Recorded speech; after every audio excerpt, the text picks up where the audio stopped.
do Tiaços, a gente vai se aproximando do final do ano. Com esse da Sônia hoje, nós teremos mais um encontro daqui a 2 semanas ou 3 semanas com 2 analistas junguianos de Nova York, um casal que vai falar sobre a questão do racismo. Em dezembro teremos o encontro final comigo e com a Luciana para falar sobre intolerância e perdão. Hoje a gente vai ter a imensa alegria de receber a nossa amiga Sônia Carvalho. Finalmente, né, Sônia? Chegou o dia. A gente marcou isso há tanto tempo, né? Mas há muito tempo que a gente queria te ouvir, é um prazer. Você está sempre prestigiando o Tiaços, as discussões, você sempre traz pontos de vista, perspectivas muito singulares, e isso sempre chamou bastante atenção, tanto a mim quanto a Lu. Então era inevitável que a gente te convidasse para você poder trazer aqui para a gente sua experiência, suas ideias. A gente tem um público grande aqui, quase 95 pessoas inscritas. Seja bem-vinda. Sônia, deixa eu te apresentar. Obrigadão. Sônia Carvalho, ela é médica psiquiatra, formada pela FCM Unicamp e analista junguiana pelo Instituto C.G. Jung, Zurique. Por 15 anos, ela foi médica voluntária numa instituição espírita de orientação afro-brasileira, onde conviveu com pessoas sofrendo de dependência química, principalmente crack. A partir dessa experiência, a Sônia vem estudando a dinâmica da metanoia, palavra grega para mudança de mente, e como poderia ser entendida na narrativa cristã. Sua relação com a alquimia e o pensamento pós-junguiano de Wolfgang Giggs também serão esboçados. Sônia, Tiaços é sua casa, sinta-se à vontade. Estou imensamente curioso para saber da tua experiência e acho que o público também, tá? Eu espero uma alegria te receber. Obrigada. Eu espero que eu consiga passar um pouco do que eu acho que é importante aí. Tentei marcar como você faz normalmente, de deixar 1 hora para uma discussão teórica e depois para a discussão para a gente poder aprofundar e, eventualmente, alguns tópicos que eu não consegui pôr aqui, né? Então, eu vou apresentar um PowerPoint para não me perder nesse material, tá? E qualquer coisa vocês me interrompem, para ver se funciona aqui direitinho, né? Vocês estão vendo já? Eu não estou. Vocês estão vendo minha tela ou não? Está começando. Está abrindo. Estamos vendo agora, Sônia. Então tá bom. Obrigada, porque eu não estou vendo mais vocês, tá? Então, qualquer coisa vocês falem, porque eu não estou vendo nenhum gesto. Então, o tema metanoia nas situações de limite da dependência química, ela tem um porquê desse título, porque eu trabalhei com situações extremas, né, da dependência, não foram situações leves, tá? E essa foto aqui, ela marca a minha entrada no mundo das adições, porque foi a primeira foto que eu vi quando eu estava em Zurique. Eu fui fazer a minha matrícula no instituto e vi um castelo muito bonito à esquerda da estação, e quando eu saí, eu me deparei com essa cena, né, no 1991. E um ano depois, a prefeitura de Zurique fechou a praça e os usuários, né, os famosos dependentes químicos, se espalharam por todo o centro da cidade. Então, essa foi, vamos dizer assim, a minha iniciação, e eu nunca mais toquei no assunto, não me interessei, nunca me foi um tema atrativo na faculdade. Eu entrei no universo junguiano, da mitologia, da religião, da tecnologia, enfim, e somente quando eu voltei para o Brasil, que 6 anos depois, que fiquei uns 2 anos aqui, entrei em contato com uma amiga que me convidou para trabalhar como voluntária numa casa espírita, e devagarzinho as pessoas com problema de crack começaram a aparecer, né? Então, é uma casa cristã, como o Marcos falou, ele tem 3 pilares, né? Um dos pilares é o cristianismo, o outro é o candomblé, com os orixás, e o outro é a Umbanda, com os marinheiros, os Exus, enfim. Então, esse universo, assim, plural, né? Então, eu gostaria de começar com uma fala do Jung, que diz assim: meu objetivo é trazer à tona um estado psíquico no qual meu paciente começa a experimentar de sua própria natureza um estado de fluidez, mudança e crescimento, em que nada é eternamente fixo e irremediavelmente petrificado.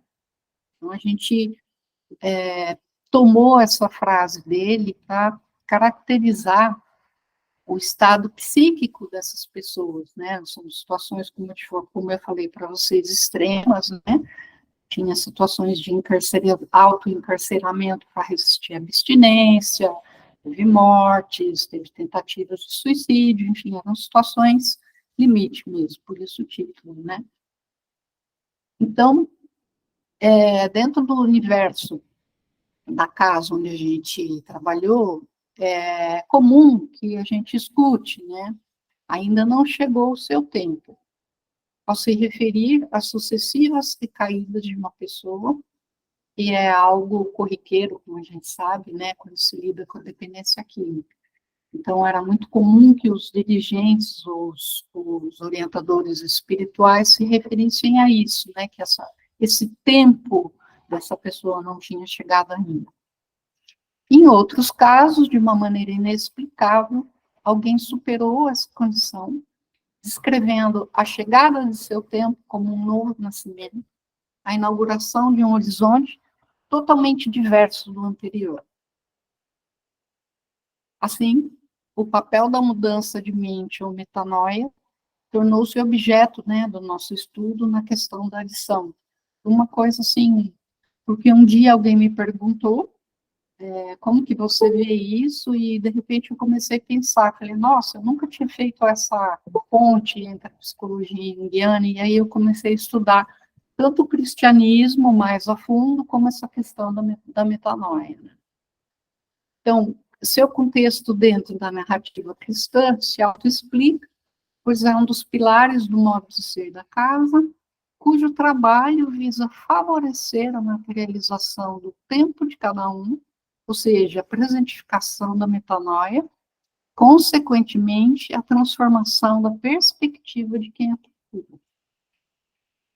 O veículo principal da casa é o amor, aquele que é o capaz, né, na maneira como ela interpreta, o capaz de, logicamente, destruir, esvaziar e renovar a velha mente. Bom, então, só para lembrar vocês, né, a versão grega da palavra metanoia foi traduzida na Bíblia Ocidental pelo verbo arrepender, né, arrependei-vos. E a gente encontra nela também a palavra em grego que se pronuncia éremos, que se refere ao deserto. Então, se a gente trabalha um pouco com essa imagem da narrativa do Velho e do Novo Testamento, né? A gente tem uma voz no deserto, né, no éremos, que proclama a metanoia, nos dando uma pista sobre o papel do vazio na metanoia e a qualidade pneumática da transformação que a metanoia opera. Em contraste, aqui já começa, né, com a concretude dos efeitos da pedra do crack. A gente vai ver que a transformação não é necessariamente a mesma transformação, né? Não é a mudança de mente, mas é uma mudança de mente concreta, uma regressão, né? Então, a gente vê em Oséias, principalmente, né, que se trata muito do adultério, né? O tema de Oséias é o adultério da mulher, né?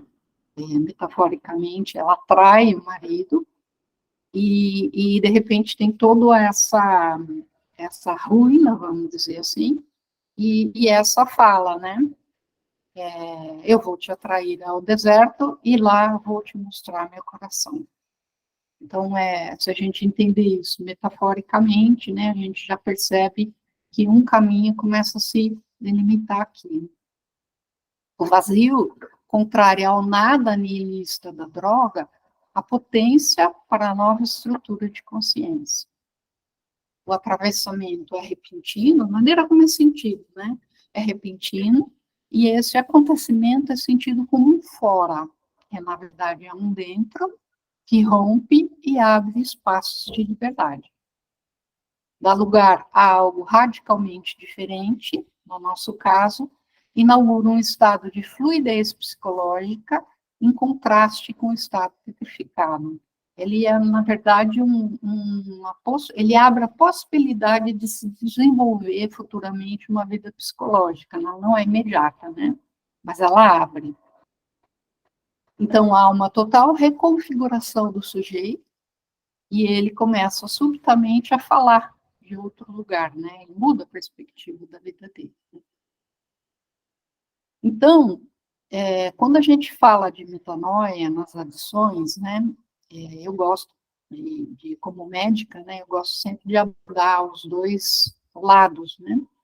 Então, é importante que a gente considere tanto os efeitos das substâncias, né? No circuito fisiológico do sistema nervoso central, assim como todo o universo afetivo, psíquico, anímico, relacional, social, dinheiro, não, enfim, né? A gente tenta abordar, vamos dizer assim, os dois lados da moeda. Então, a primeira coisa é pensar um pouco a fisiologia. O que acontece, né, nos abusos extremos, né, nas condições mais graves? Então, o que nos dizem as neurociências sobre as associações cerebrais e as substâncias psicoativas, as SPAs, né? Então, é importante a gente entender que uma das grandes características do cérebro é a adaptação. Então, qualquer substância química de fora vai alterar a sua atividade e o cérebro vai tentar se adaptar a isso. Então, essas substâncias que são aditivas, elas têm a habilidade de estimular o que a gente chama de sistema dopaminérgico do cérebro, que é uma grande rede, né? E na área chamada lá amígdala, enfim, as mais antigas, do ponto de vista fisiológico, né, as mais emocionais, as mais animalescas, assim, o sistema límbico, réptil, que eles chamam, né, eles são muito carregados desses sistemas de dopamina, né, e eles se alteram na presença dessas substâncias. Então, o que esses estudos falam, né? Que o excesso de dopamina, né, estimulado por substâncias psicoativas, como o chocolate, a pimenta, ela é associada à antecipação do prazer. Isso é bem interessante porque ela é diferente, é uma excitação. Ela não é necessariamente um humor, depois a gente vai ver como, né?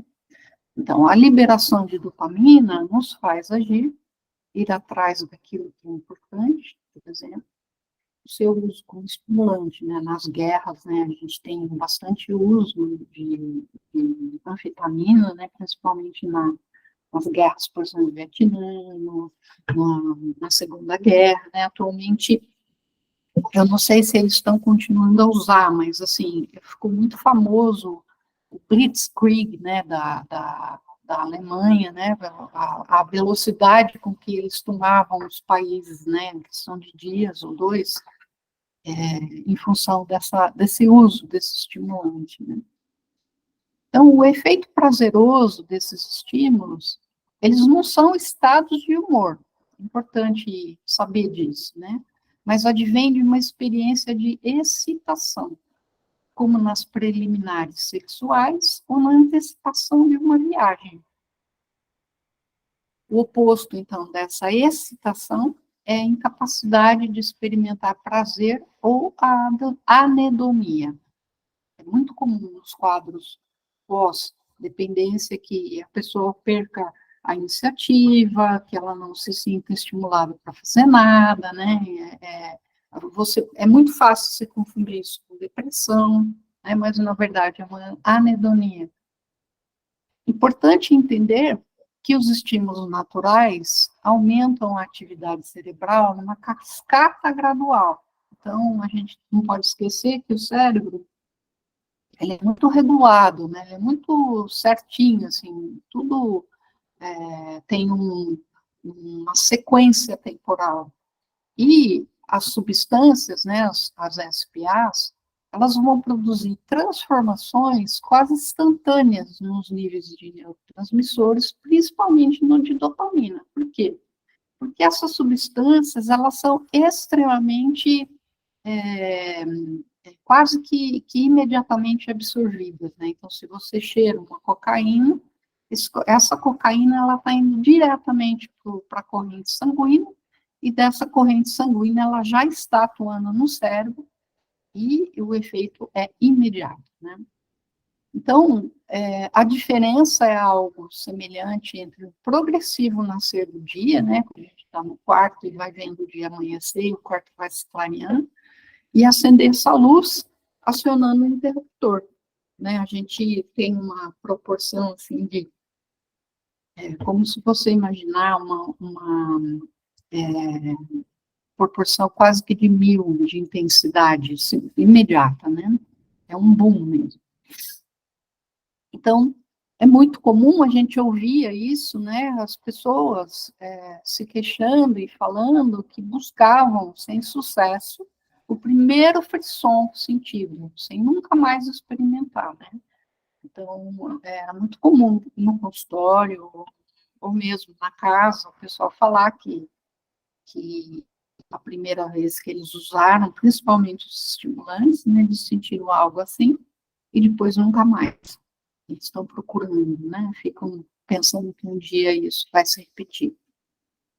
Por definição, alguém está dependente de uma substância psicoativa quando experimenta sintomas de abstinência e dependência na sua ausência. A gente sabe, por exemplo, que existem pessoas que fazem uso, né, de substâncias psicoativas e não necessariamente entram num quadro de dependência e abstinência, faz um uso recreativo, né, e hoje em dia também com os estudos dos alucinógenos, enfim, a gente sabe que com a supervisão, né, de terapeutas, médicos, enfim, estão se usando os efeitos dessas substâncias de uma forma controlada para ajudar principalmente estresse pós-traumático, depressão resistente, enfim.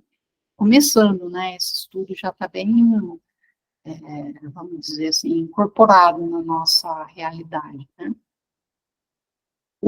Agora, outro aspecto aqui do sistema nervoso central que é importante a gente entender, que não sei se todo mundo sabe, é que como o cérebro gosta de compensar, ele gosta de ficar num estado que a gente chama de homeostático, né? Ou seja, por exemplo, ninguém sente, por mais que a gente goste de falar da questão do corpo, enfim, ninguém sente o corpo.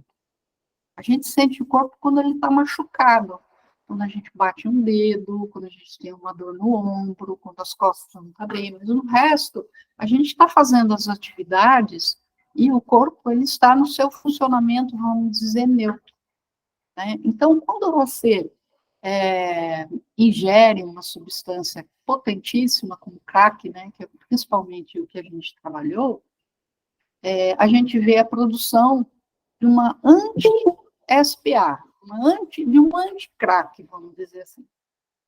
Por quê? Porque o cérebro vai tentar achar de novo essa homeostase, né? Então, ele vai tentar compensar esse boom e vai tentar refazer o equilíbrio dele. Então, os estados de abstinência e fissura que vão ser gerados, né, serão sempre compensados e opostos aos efeitos da substância. Então, você vai ter se uma substância faz a pessoa ficar mais relaxada, a abstinência e a fissura será de ansiedade e tensão. Se a substância ajuda a acordar, a adaptação cerebral vai incluir letargia. Se a substância diminui a dor, o sofrimento será o rebote, né? A gente sabe Isso é bem famoso, como que é a abstinência da heroína, do ópio, né? É terrível a sensação de dor que essas pessoas sentem, né? E é sempre bom lembrar, então, que o sistema nervoso sempre vai procurar sua homeostase. Bom, então aqui a gente tem, né, um círculo vicioso, né? A gente tem a substância, vamos dizer assim, que ela é introduzida para você, você nunca usou, então ela é introduzida, você tem certeza de prazer, porque isso é um componente, assim, fortíssimo na propaganda das substâncias psicoativas, porque elas não têm propaganda enganosa. Você não fuma uma cocaína e não vai ter efeito. Você não fuma uma maconha e não vai ter efeito. Crack, você vai ter, né? Você vai ter com a heroína, enfim. Então, ela é um produto que não precisa fazer propaganda. Ela é a sua propaganda, né? Então, no primeiro momento, a gente vai ter o prazer, a excitação, o estímulo, como a gente viu. Depois, vai ser ativado esse sistema antissubstância, que a gente falou, se usa crônico, abusivo, isso vai começando a criar a tolerância, a abstinência e a dependência. Então, o uso inicial, que era a busca de um prazer e uma estimulação, uma excitação, enfim, ele passa a ser um uso para aliviar os efeitos excruciantes da dor, da tensão, enfim, de todo o efeito que esses substâncias produzem, porque essa tolerância, essa abstinência, ela é terrível. Eu me lembro que eu fumava antes, né? Eu fumava pouco, mas eu fumava. E eu me lembro que, depois de uma consulta médica, o médico falou para mim que eu precisava parar de fumar, porque eu estava começando a desenvolver uma arritmia cardíaca. Eu falei, bom, parar, né? E eu demorei para conseguir isso, de parar. E, eventualmente, deu certo, entreguei os maços de cigarro para um amigo, falei, não quero mais saber e tal. E não fumei mais. Passou uns 2 meses, mais ou menos, eu acordei muito ruim. Acordei muito ruim, com uma sensação, assim, de ressaca de cigarro, e ainda naquele estado de dormir, acordar, falei, nossa, eu não devia ter fumado tanto ontem. E aí, fui tomar banho, então, a hora que eu estava tomando banho, me caiu a ficha. Eu falei, nossa, mas faz 2 meses que eu não fumo, eu estou tendo abstinência. Né? Então, a gente sabe, por exemplo, que a nicotina é a substância considerada a substância com maior poder viciante que tem, né? Só para dar um exemplo de como que é esse efeito. Eu passei uns 2 meses, assim, muita ansiedade, querendo subir nas paredes, mas eventualmente desapareceu. Então, esse primeiro círculo vicioso, que começa com a antecipação e certeza de prazer, ele vira, com o tempo, né, nesses casos mais graves, uma busca do alívio desses efeitos, e assim fica esse loop, né? Então, o arbítrio, ele é suspendido e a fissura pela substância específica funciona como se fosse um sujeito desejante e com escolhas, sem ser de fato né? Então, a gente escuta assim de uma maneira bem geral, falar, a pessoa só basta querer, que isso está envolvido se você quiser, você consegue. Não é bem assim, né? Parece que a pessoa escolhe usar, mas não é assim. É uma aparência, né? Porque ela, na verdade, ela está aprisionada nesse circuito. Então, eles me contaram, né? A gente vive junto com eles isso, que eles vivem cronicamente um destino maldito, cíclico, com desesperança, risco de overdose, em alguns casos de suicídio, né? A droga me obriga, vai ser um depoimento, né? A droga me obriga a fazer todas essas coisas, não tenho forças contra ela. É uma amante exigente. Eu me lembro de uma vez que chegou um rapaz na casa, né, no centro onde a gente está, e ele foi pela primeira vez fazer uma atividade que a gente sempre fazia, tal, E, de repente, eu comecei a ficar muito preocupada com ele. Eu falei, mas cadê ele? Cadê ele? Ficava sempre procurando com os olhos onde que ele estava, né? E eu tive uma imagem mental na hora de vê-lo esquartejado. Cabeça de um lado, braço de outro, perna do outro, assim, bem, bem forte, né? E isso era uma sexta. Aí eu fiquei assim, angustiada no fim de semana, tal. Segunda-feira, quando eu apareci lá, eu falei, cadê ele, né? Eu queria saber dele, tá? Ele não veio, hoje ele ligou falando que não veio, tal. Aí, na terça-feira, ele apareceu, eu perguntei para ele, falei, ah, que bom, né, que você veio, tal. Eu estava preocupada com você e contei para ele o que tinha acontecido, né? Falei, ó, eu tive uma imagem mental muito forte, né, com você e tal. Ele olhou assim, sério para mim, e falou assim, é, eu já me coloquei amarrado num trilho de trem, para o trem passar em cima de mim. E hoje, a hora que eu estava vindo, eu fiquei procurando um carro para jogar em frente, mas a senhora acredita que não passou nenhum e eu cheguei aqui? Né? E aí, eventualmente, a gente começou a trabalhar com ele, nós pusemos pessoas para ficar 24 horas por dia com ele, né? Não deixamos ele sozinho, porque ele estava realmente com um risco muito alto de suicídio, né? Então, era nesse patamar que, né, a gente trabalhava, né? E aí, eu coloquei essas imagens aqui para vocês verem as imagens atuais que a gente tem, os exames atuais que a gente tem, né, que fazem essa percepção de função de calor no cérebro, né, eles percebem as atividades.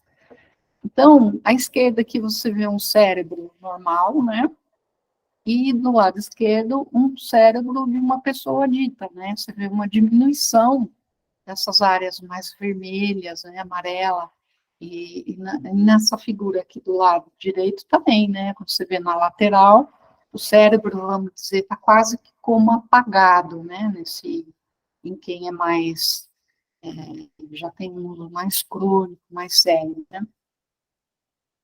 E aqui tem uma comparação de um controle, né, num cérebro de uma pessoa que não faz uso, né, um paciente, no primeiro momento de um mês de abstinência, que a gente percebe a ausência, de novo, dessas áreas, vamos dizer, mais vermelhas, que são indicativos para a gente que tem um metabolismo mais intenso, né, então ele está mais apagado, né, e um ano e meio depois da continuação da abstinência, a gente percebe o aparecimento de buracos, entre aspas, que é bem comum a gente encontrar nos exames das pessoas em recuperação, ou que de repente conseguiram sair da droga, mas que permanecem, vamos dizer assim, com uma perda cognitiva importante, né? A gente percebe nas negociações, em fechamento de contrato, algumas coisas assim, a pessoa não mantém um pensamento que tem uma certa lógica, né? Isso, assim, pessoas que, só para dizer que a gente trabalhava com todo tipo de gente lá, pessoas sem nenhuma condição financeira e gente muito rica, né? Então, a gente tinha esses dois lados. Eu me lembro de um rapaz que teve a família mandou para os Estados Unidos, e ele voltou com isso, né, falando para a gente que eles tinham achado esse tipo de buraco, né, um buraco, entre aspas, no cérebro. E ele tem essa sequela até hoje, né, tem a vida normal, mas ele tem um pouco de sequela. Então, a fisiologia, né, como eu falei para vocês, a fisiologia cerebral se adapta, vai adquirindo um novo arranjo químico, então ela sai desse arranjo, vamos dizer assim, milenar, sei lá quantos anos que tem, né, o nosso cérebro, ele sai desse arranjo que a natureza desenvolveu ao longo desses milhões de anos, né, e ele começa esse funcionamento em loop, ele começa a aprisionar toda a rede de associações. Então, o que a gente observa? É muito comum, por exemplo, as pessoas mais frágeis, que têm menos condição social, que têm menos troca, que vivem mais uma solidão, mais carência financeira, enfim, que são mais marginais, mais frágeis mesmo socialmente, né? Elas são muito mais frágeis a esse aprisionamento. Por quê? Porque conforme o estímulo que você tem, por exemplo, se você tem um trabalho, se você tem um relacionamento pessoal, se você tem um relacionamento familiar, se você tem amigos, se você faz esporte, quanto mais rica e variada a sua vida em geral, mais áreas do cérebro estão sendo estimuladas e redes associativas estão sendo formadas. Então, quando há um progressivo aprisionário, o que vai acontecendo? Essas áreas vão se apagando. Então, o que você vai observando é que a pessoa vai perdendo, ela vai se empobrecendo em todos os níveis da vida dela, afetivo, social, perde trabalho, enfim, ela fica realmente escravizada por esse looping que a droga vai causando, vou chamar de droga, tá? Na fisiologia cerebral normal, né? Então, por que a necessidade, né? Aí já entra um pouco a filosofia, né? A necessidade é aquilo, são aquelas funções que a gente tem. Vou comer, vou tomar água, vou dormir, vou transar, enfim, todo o nosso funcionamento, que aspas a gente não pensa, né, mas que é um funcionamento fisiológico, ela passa a ter como meta a obtenção da próxima dose. No linguajar da boca, né, porque tinha muita gente envolvida com o tráfico, então a gente conhecia toda a linguagem deles, né, eles falavam o próximo tiro, né, o próximo uso. Então, esse aprisionamento contínuo, né, ele vai sendo progressivamente, vai aumentando e ele vai ditando e limitando o comportamento individual. Então, a gente vai vendo, para quem está de fora, né, você vai vendo um progressivo empobrecimento da pessoa, né, inclusive com alterações de pele, emagrecimento importante, envolvimento com crime, enfim.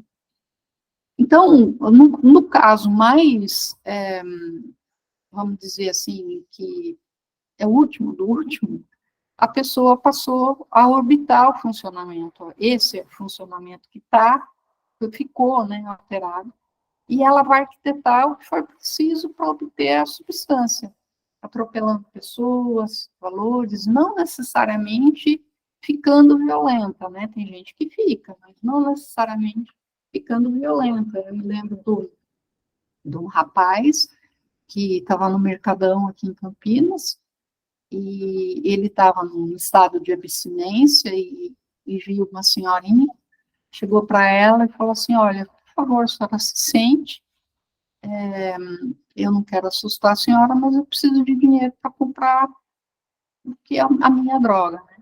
E a mulher começou a ficar muito mal, passou mal, enfim, as pessoas acabaram percebendo e ele acabou na cadeia, né? E eu fui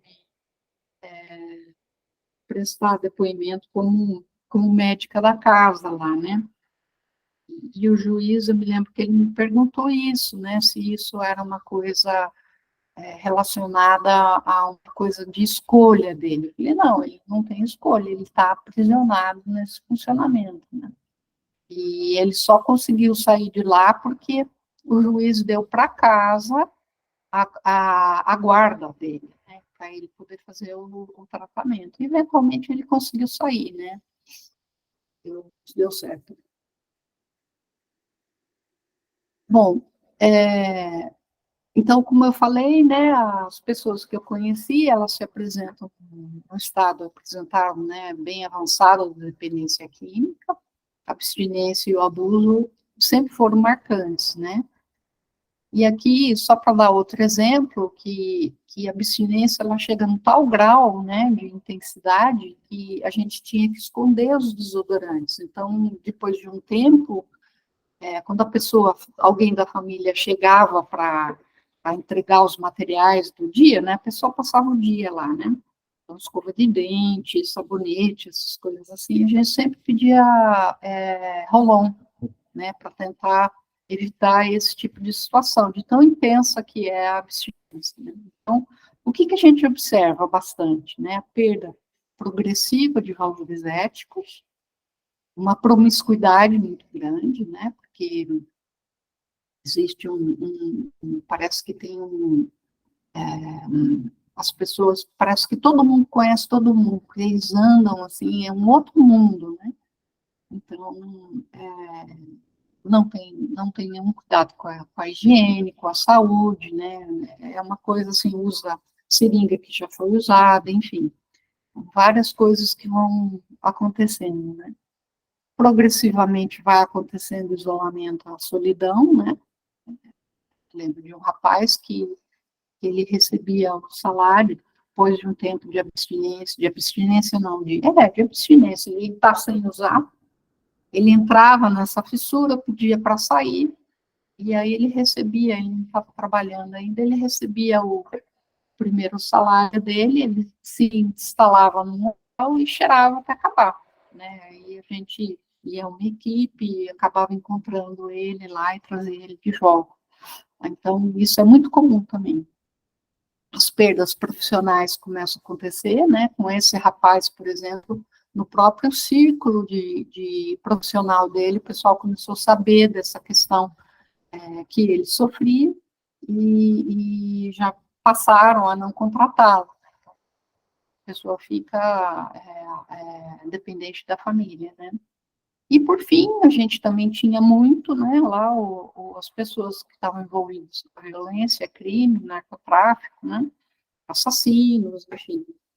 Eram casos bastante intensos, né?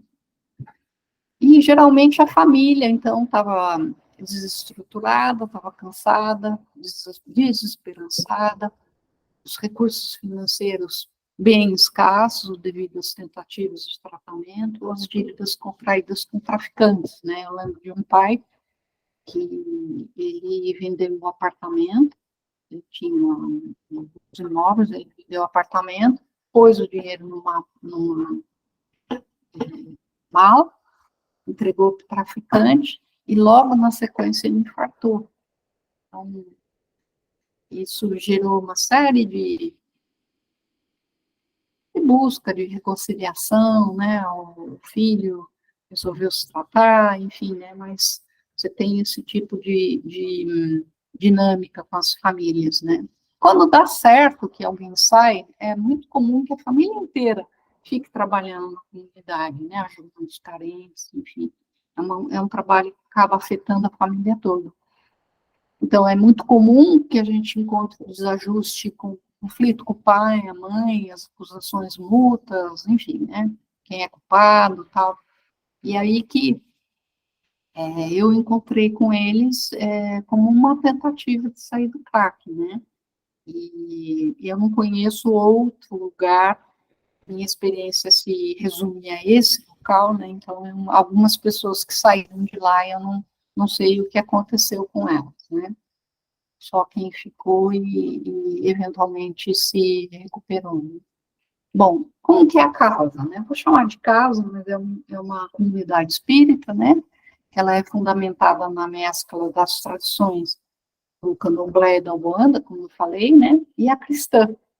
Então, é uma casa que se autodenomina uma comunidade, então você tem a impressão quando você está lá, que o que impera lá mesmo é a comunidade, uma pessoa se importa com a outra, né? Não tem tanto...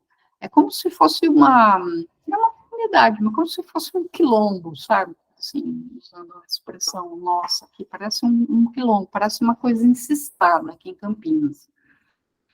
E as suas balizas, então, principais são, né? A regeneração, através da realização do processo de substituição, que a gente vai falar já já, e a oração, ela se denomina uma casa que faz a regeneração e uma casa que pratica a oração, né? Então, a gente no nosso imaginário ocidental, tradicional, cristão, a gente conhece a oração do Pai Nosso e Ave Maria, né? Mas, assim, o grande forte da oração lá é a oração na forma cantada dos seus pontos, né? Então, é bem interessante isso, que desde as 8 da manhã até a hora que acaba a atividade do dia, cada hora, cada atividade que vai ser feita, se canta, né? Se canta para os caboclos, se canta para os preto velhos, se canta para as entidades de defesa, os Exus, né? Você está batendo um banho de folhas, por exemplo, que vai ter um banho coletivo, né? Um banho de limpeza, então tem esses pontos que são cantados. Então, é uma casa que está em constante oração. Então, essa oração tradicional do Pai Nosso e Ave Maria são mais assim para abrir e fechar o dia, porque durante o dia são essas outras formas de oração. Então, a oração aqui é entendida como a oração cantada, musical, né? E a atividade também, bater um banho, por exemplo, é uma forma de orar, né? Então, por exemplo, é muito interessante que não é todo mundo que pode fazer essa atividade. Então, por exemplo, tem um médium específico para bater um banho, tem um médium específico para bater um tambor, tem um médium específico para aplicar passes de cura, né? É bem interessante como essas atividades não são, aspas, para todo mundo. Tem que ter uma espécie de dom, né? Uma espécie de estrutura que de alguma forma, casa com essas atividades, né? E do ponto de vista externo, a casa tem essa pegada, vamos dizer assim, do trabalho assistencial comum, de uma casa espírita, né? Ela faz atendimento ao carente social. Então, o que a gente vai chamar aqui de carente social? Para casa, né? São os orfanatos, são as famílias que não têm recurso financeiro, né? Então tem uma entrega enorme de caixa como é que fala? Cesta básica, já chegamos a ter, sei lá, 3.000 cestas básicas no mês para entregar, uma coisa impressionante. E presídio, né? Então qualquer situação assim extrema, né? A casa de alguma forma tem como se fosse um braço, né? Ela presta alguma forma de assistência, né? Então, a desobsessão, né? Depois de um tempo de preparo e recuperação das condições de saúde, a pessoa está pronta para presenciar a sua desobsessão. Então, a pessoa chega, está numa condição de saúde péssima, então ela é levada no médico, seja no posto de saúde, seja no médico particular, se a família tem posses, né? Ou então a gente faz caixinha para poder pagar algum tipo de exame necessário, uma cirurgia necessária, enfim. E nesses primeiros 3 meses que a pessoa fica lá, está sendo preparada essa desobsessão. Então, o que vai acontecer, né?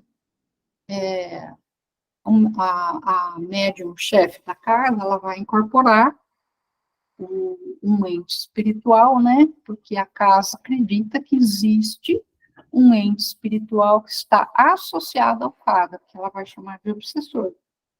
E esse médium, né, que faz esse tipo de serviço, ele entra num transe mediúnico e vai receber essas entidades. E essas entidades vão conversar com a pessoa, seja ela quem for, se for uma usuária, está procurando um tratamento, seja uma pessoa que não tem esse problema, mas de alguma forma está procurando por outras razões, né? Não é exclusiva de uma pessoa que está sofrendo com algum tipo de dependência, é o jeito que a casa trabalha, com regeneração e oração, né? Mas no caso deles, esses obsessores, eles contam uma história por trás da dependência dele. Como começou, por que continuou, quem é que está com eles, qual que é o tipo de horizonte que essa formatação domina a vida deles, enfim, é uma coisa bem interessante, forte também, né? Então, eles vão aparecer como marinheiros, pombagiras, com boiadeiros, com exus, eventualmente você fica sabendo o nome deles, né? E o que é interessante aqui é que, né, se a gente vai fazer uma aproximação com a psicologia analítica, a gente podia até pensar que essas histórias, né, essas personificações, são personificações da sombra, né, o outro, que essas pessoas vão começar a perceber que também são. A gente não pode esquecer que nós somos pessoas que já estamos lidando há muito tempo com isso, então isso mais ou menos, essa realidade é mais ou menos normal, né, para a gente, mas para eles não. Então, é muito comum que eles ficassem muito impactados com essa realidade se presentificando através do médium para eles, né.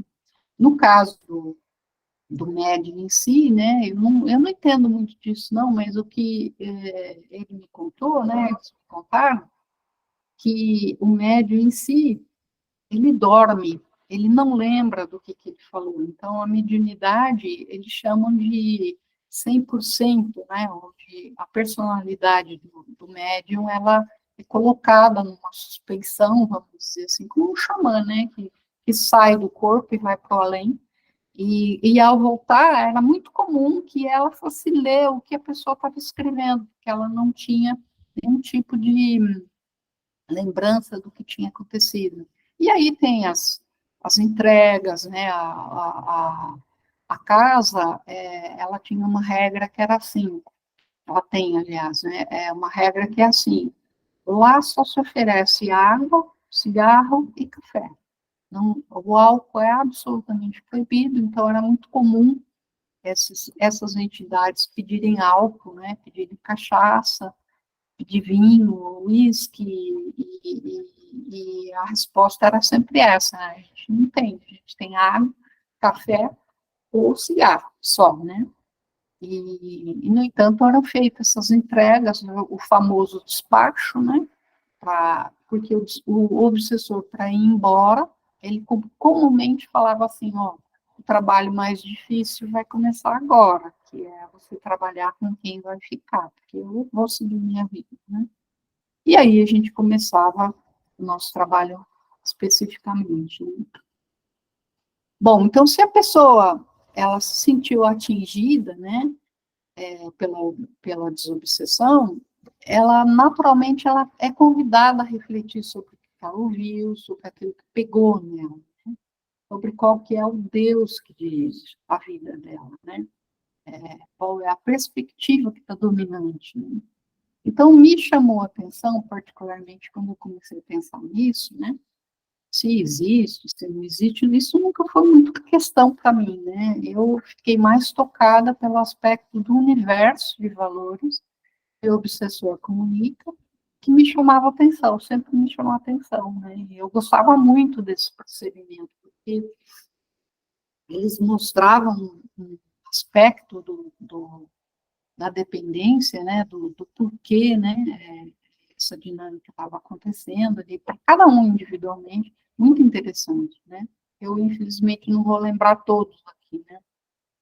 Se o que foi comunicado, né, toca, como eu falei, né, leva a pessoa a refletir, então ela conscientemente escolhe, né, e o que aí que é interessante na casa, não importa a direção, porque apesar da casa ser uma disciplina muito rígida, né, como vocês viram, café, água e cigarro só, não tem bebida alcoólica, né, nunca eu vi na casa alguém sendo obrigado a ficar. Só ficava quem queria e quem se prontificava a seguir a disciplina deles, né. Então, se a pessoa ela se sente tocada, né, você começava a sentir uma liberação, uma fluição, ou seja, uma coerência que estava começando a se presentificar, né? Estava a soltar essas amarras. E aí, a gente passa por outro aspecto mais prático também, que é a oração e assistência aos carentes, que era um modo prático, escolhi. Isso tudo está acontecendo simultaneamente, tá, gente? Eu estou colocando aqui primeiro isso, segundo aquilo, só por uma questão de didática, mas o cara chegou na casa, tem condições de saúde, ele já está trabalhando, né? Mesmo que ele esteja no processo, né? Então, a casa, ela tem um entendimento muito particular do amor, no sentido da praticidade, né? No sentido de ato, né? Então, a gente tem que agir, o amor é ato para casa, né? Então, ela punha, vamos chamar de meninos, né? A maioria era homem, ela punha esses meninos para trabalhar. Então, eles iam fazer saquinho de cesta básica, de docinho para as crianças, aquele trabalho peladão mesmo, se descarregar caminhões, sabe, de comida, enfim. Né? E a casa escolhia esse tipo de atividade para eles entrar em contato com a dinâmica de amor que a casa acredita que tem, né? E aí o interessante, do ponto de vista de cá, né, da médica, é que essa satisfação em ajudar, em entregar uma cesta básica, em acolher um menino, em dar banho numa criança, em, de repente, atender uma família, enfim, por trás desse caráter assistencial, né, tinha uma coisa que me chamava a atenção, que eles começavam a sentir uma satisfação, ficavam felizes em poder estar fazendo alguma diferença, em participar do processo de fazer alguma diferença, né? E eu comecei a perceber também que essa satisfação, ela era gratuita, ela não exigia dele um looping semelhante que nem a droga faz, né? Você tem que amenizar a abstinência, então você tem que usar de novo, né? Ela não exigia nada em troca, era simplesmente satisfação, ajudei, né? Uma coisa incondicional. Então, portanto, ela não aprisiona, ela não aprisiona. Então, voltando aqui um pouco, né, lembrando que essa assistência, como eu falei para vocês, não é só com eles, todo mundo participa, desde o grande abonado, enfim, daquele que não tem nada, todo mundo trabalhando, não tem diferença, né? E esse trabalho em si é considerado um dos fatores de tratamento, né, para eles, no caso, né? E aí eu faço uma comparação que, assim, que esse tipo de trabalho, né, ele vai se assemelhar a uma espécie de ascese, cuja disciplina espiritual vai além da mera e literal assistência, vai muito mais além do que dar comida e dar gás, e tratar o dente, e acertar uma consulta médica, enfim, né. E como a casa tem essa disciplina, né, porque a gente vê que o tratamento deles não é assim 1 ano, 2, 3, 4, 5 anos, é um processo longo. Então, essa disciplina, ela está acontecendo quase que diariamente. Então, se você tem um serviço grande de entrega de cesta básica com pessoas extremamente carentes uma vez por mês, uma vez por semana tem entrega de cesta básica aqui em Campinas. Fora, durante a semana, também tem pessoas que aparecem lá pedindo ajuda. Então, ela é constante, você está embebido nesse universo de estar à disposição do outro.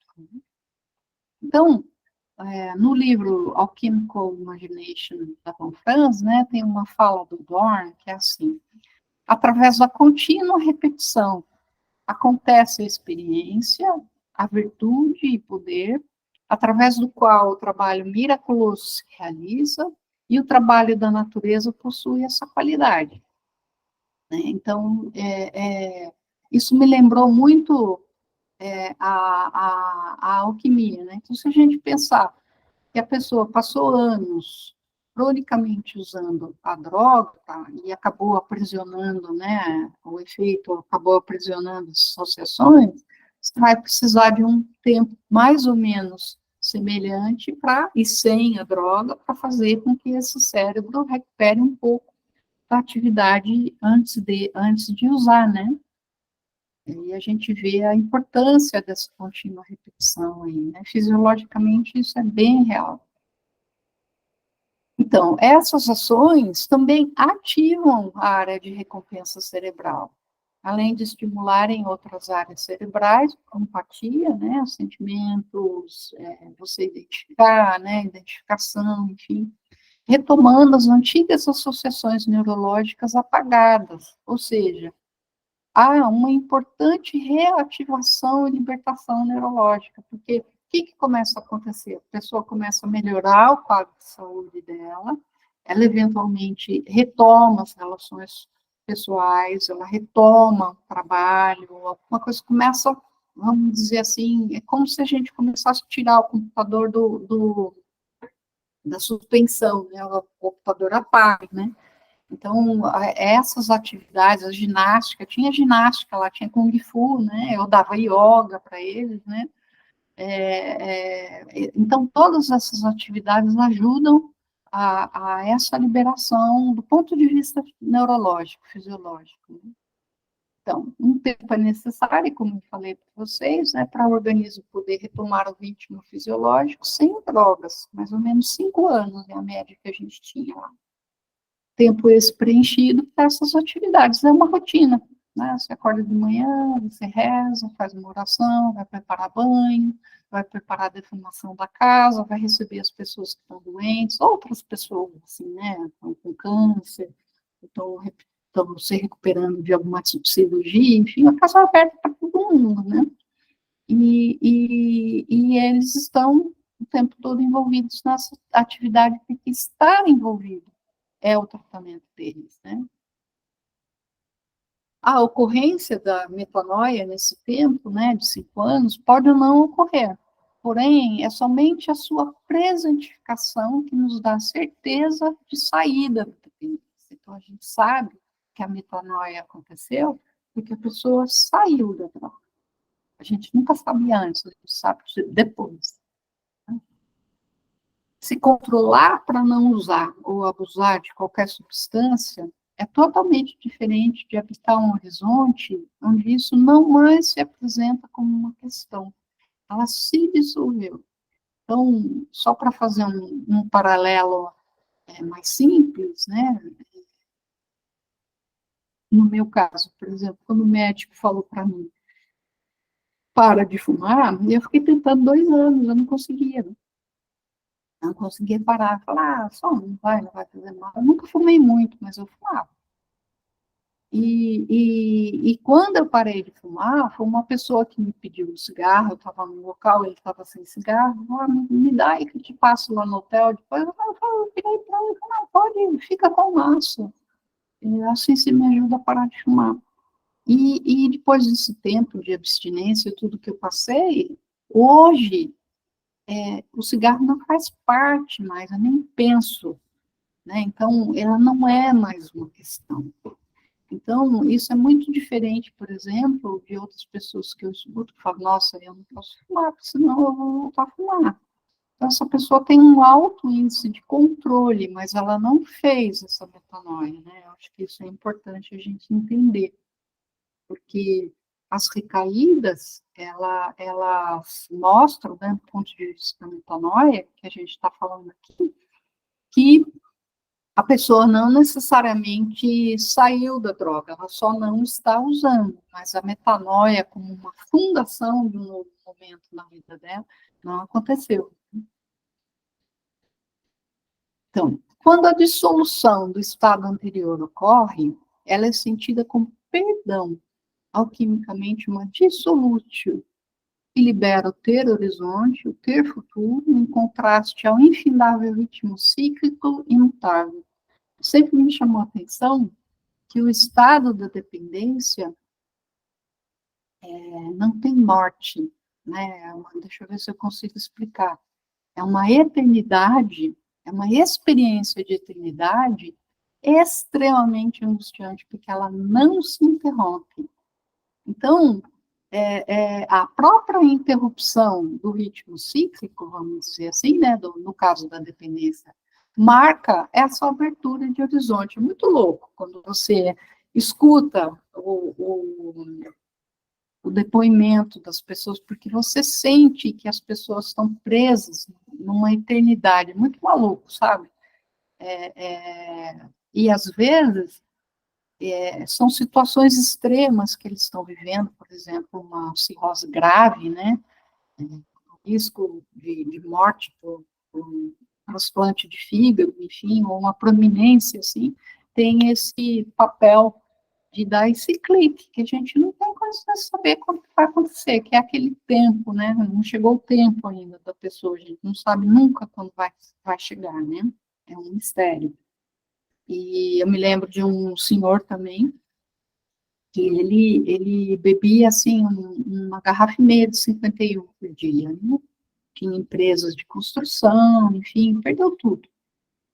E um dia ele caiu, machucou a testa, assim, e falou, olha, eu não sei o que me deu aquele dia, mas eu falei para mim mesmo que eu nunca mais ia parar, nunca mais ia beber, e parou, né, então a gente vê como esse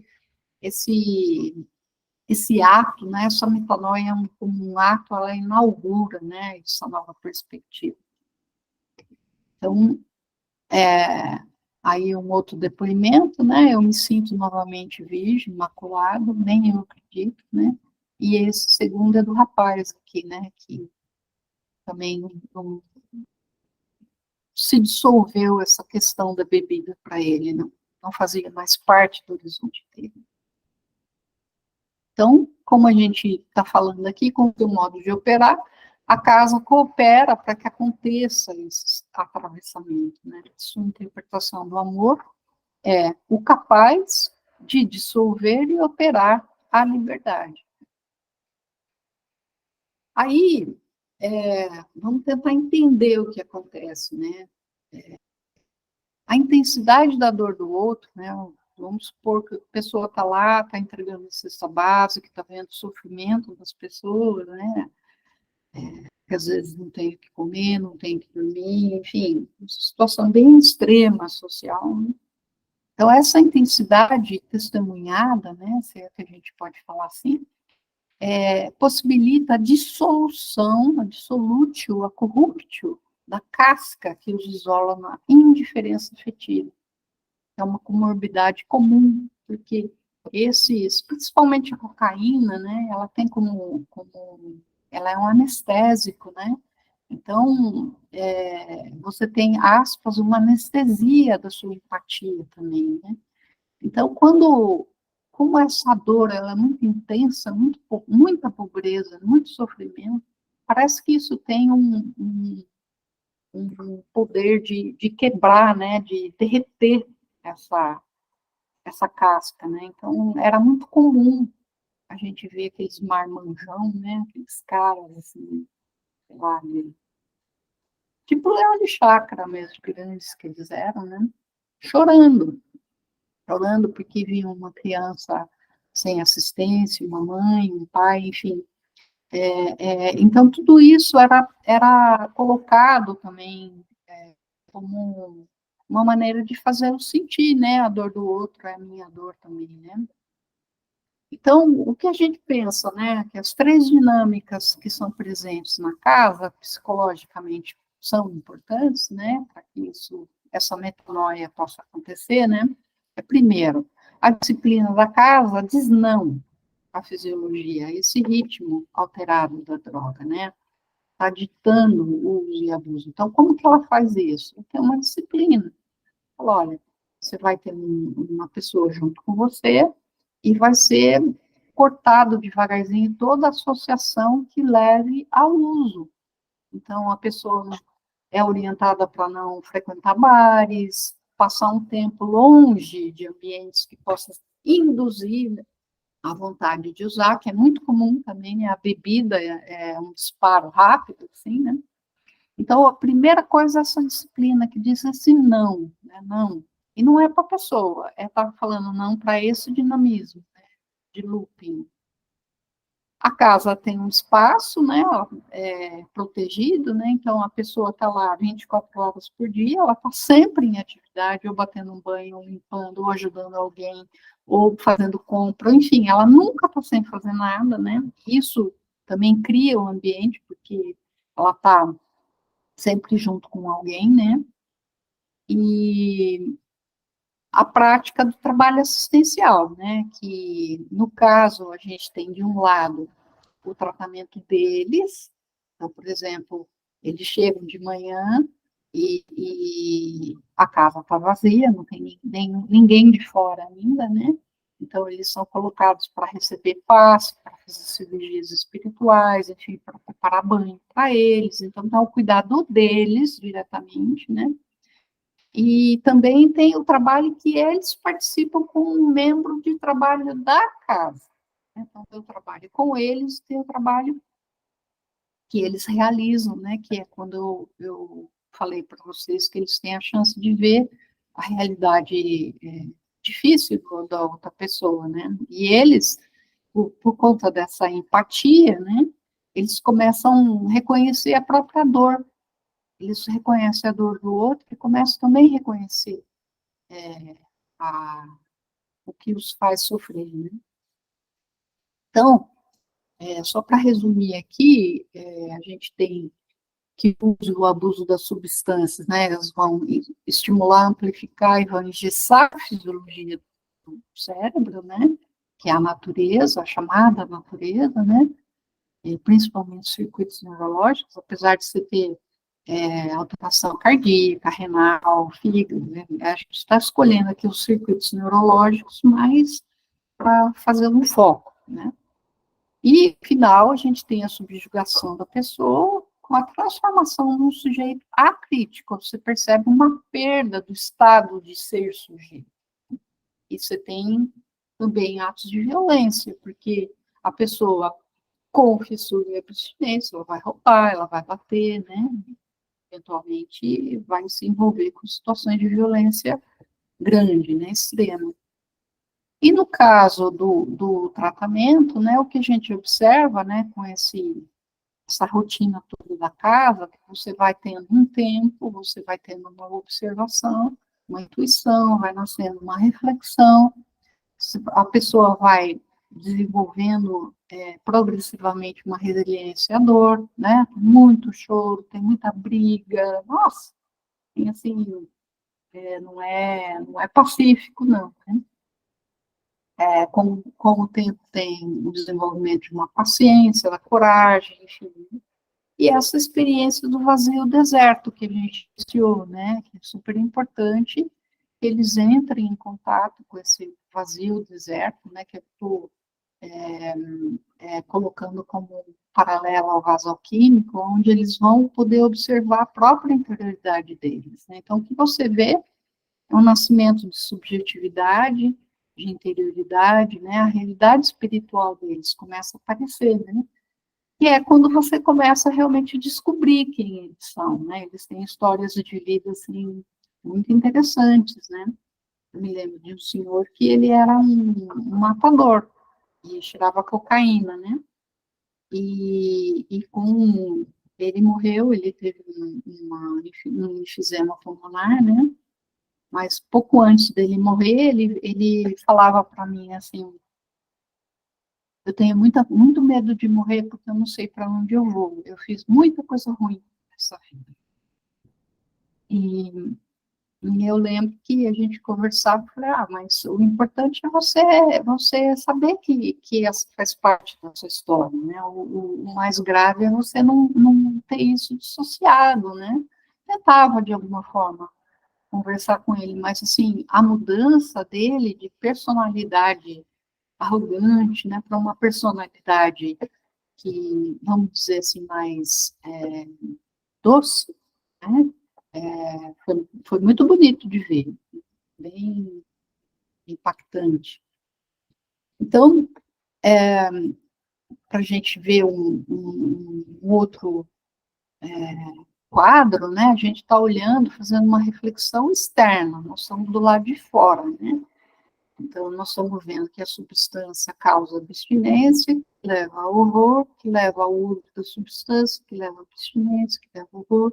Então, nós estamos observando um círculo externo, carente de interioridade, né? A pessoa está presa nisso, a gente não vê, né, a pessoa.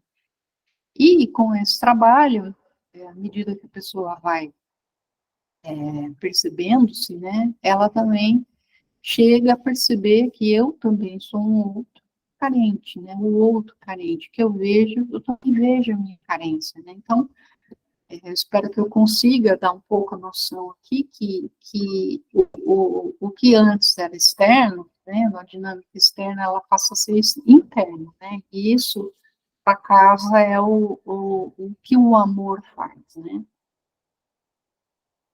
Então, a metanoia é causa e resultado que inaugura um novo viver, uma profunda corda que foi tocada, e esse atravessamento modifica na forma de uma capacidade de ter uma convicção, uma capacidade para um ato, para uma escolha, há um diálogo e iniciação na outra idade, a nós, com o fator autônomo, né, algo, a alma que o Jung tanto sublinhou, né, para casa é o momento que a pessoa renasceu, né, porque a pessoa, ela nunca deixou de ser uma filha, mas era um filho, vamos dizer assim, bem como filho pródigo, um filho que estava perdido.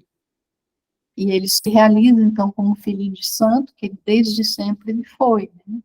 Ele recebe, então, a sua digina, que é o seu batismo, né, seu nome espiritual, é muito bonito esse momento, quando eles recebem, vamos dizer, a roupa de santo deles, né, vai descobrir se são filhos de Oxóssi, se são filhos de Ogum, enfim. Agora, esse nome espiritual, ele é segredo, ele é um nome que não a gente é orientada a não falar sobre ele, porque é o seu nome secreto, vamos dizer assim. Bom, aí o amor como dinâmica libertária. Então, vamos falar um pouco do amor, né? Como a gente viu, o amor também tem ou não as drogas, que a casa provisoriamente vai assumir, pois a pessoa sob dependência química não é mais capaz de fazer, né? Ela não é capaz de fazer parar esse ritmo cíclico. A psicologia profunda também vê o amor como o único capaz de propiciar a real transformação, né? A Confiança fala muito isso nos trabalhos dela, né? Então, o amor aqui vai ser identificado como a veritas dos alquimistas, como um descascar, né? Se a gente pensar, por exemplo, no enxofre, né? Que é um dos vários nomes que a veritas ou a substância arcana recebe, né? Ele tem esse aspecto sulfúrico de destruir, de matar, né? Que na nossa linguagem, vamos dizer, com o Gilch, é um descascar lógico, não é um ato violento, é um ato lógico da estrutura da consciência, né? Eu deixo de ser essa pessoa para outra, então eu mato essa pessoa que eu fui e agora eu sou outra, né? Então, o amor, né, o amor vai ser assim, a meta, o produto e o agente da dissolução, né, e a casa se põe a serviço, então, de que esse amor aconteça dessa forma, né. Como eu falei, esse amor, ele está permeando tudo que a casa faz, né. Bom, a gente aprendeu com Jung que a veritas é um dos nomes da substância arcana, é dimensão autônoma e excepcional, porque ao mesmo tempo desintegra, revela e cura.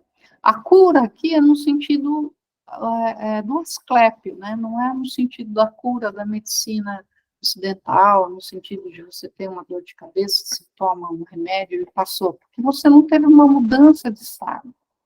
Você continua mesmo com dor e sem dor. A cura aqui que a gente se refere, Deus aqui, é quando tem essa mudança de perspectiva, né? É uma cura, vamos dizer assim, chamada de divina, né? Então, a gente pode dizer que a veritas, tanto é a virtude da substância arcana, como o próprio efeito, né? Então, no caso, o amor aqui, como a gente está discutindo, é o amor que opera, é o amor que mata essa antiga personalidade, mas ela também me faz nascer a próxima, né? A próxima estrutura. No nosso caso, então, né, a gente pode fazer um paralelo, que esse amor desintegra a concretude vivida deles, né, dessa substância que concretizou o pensar ou o viver deles, né. Veja bem que não é eles que são combatidos, mas a experiência de aprisionamento. Porque se a pessoa falar, não, eu quero viver isso, então tá, vai viver, né? Mas a pessoa precisa escolher, saber o que ela está escolhendo, da visão da casa, né? Então, quando essa fluidez acontece, então a gente observa, né, que há uma chance de um desabrochar psicológico, de uma reflexão, né? Tem uma possibilidade disso desabrochar numa vida psicológica mais rica. Aí, pensando um pouco no Gigrish, né, pensando nessa questão aí, ânima e ânimos, enfim, o Gigrish, como vocês sabem, ele põe bastante ênfase na cisígia, e ele vai trazer a importância do pensamento filosófico, da questão do ânimo, do espírito, enfim, para a psicologia analítica. Eu estou começando isso, né, então tem muita coisa que eu não sei, mas eu vou tentar passar o que eu consigo entender por enquanto. Então, o ânimos, para o Gigrish, ele é pura negatividade, ele é o oposto do concreto, o oposto do ontológico, né? Então, o ânimos não é. Enquanto a ânima é alguma coisa, o ânimos não é. O ânimos é o oposto da ânima. A ânima é, o ânimos não é. Então, o ânimos, ele fala, que eu acho bem interessante isso, que ele é a ação autônoma que marca o fenômeno. É um ato livre que surge de um ponto zero, não determinado pelo antes. Ou seja, é seu próprio ponto de partida e sua origem. Você vê aqui os antigos conceitos de Deus, né, do pensamento humano, né, na época da metafísica, né, ele simplesmente começa, a gente não sabe por que ele simplesmente começa. Então, você lembra lá do começo da nossa apresentação, né, que a própria casa fala, a gente nunca sabe quanto vai ser o tempo de cada um, né, então, essa criação do nada, né, essa creation ex nihilo, né, que o pessoal fala bastante. Porque marca um ponto, ele vai inaugurar e organizar um mundo ao redor de si. Diferentemente de atos corriqueiros, mais mecânicos, sua qualidade é a fundação de outra perspectiva de boa nova, né? Eu acho que esse que é o sentido, vamos dizer assim, mais lógico da narração cristã, né? Quando eu falo da boa nova, é nesse sentido desse kairos, né? Dessa criação no tempo. Aqui a gente lembra, né, a descrição do Jung, do logos espermático, né, que é essa capacidade que o ânimos tem de ser também gerador, né, de ser aquele que gera, né, aquele... É difícil explicar isso, mas eu gosto muito do exemplo da bicicleta, né, então, por exemplo, você era uma pessoa que não sabia andar, e de repente a gente não sabe muito bem porquê, o organismo sabe andar de bicicleta. Então, por mais que pareça que não tenha, tem um texto lógico aí, logos aí, né? E a gente até consegue escrever um mecanismo inteirinho, o que acontece com o músculo, né? Mas, assim, enquanto isso leva um tempo para a gente fazer, o organismo faz em questão de um segundo, né? De repente você aprende e você muda o seu status. Você deixa de ser uma pessoa que não sabia andar de bicicleta para uma pessoa que agora sabe, e você nunca mais esquece, né? Tem uma coisa que o Gigrish gosta muito de dizer, que quando alguma coisa se torna self, ela começa a fazer parte da estrutura da consciência daquele a estrutura de consciência, né? E o ânimos, para ele, também torna possível a identidade, o surgimento do eu, né?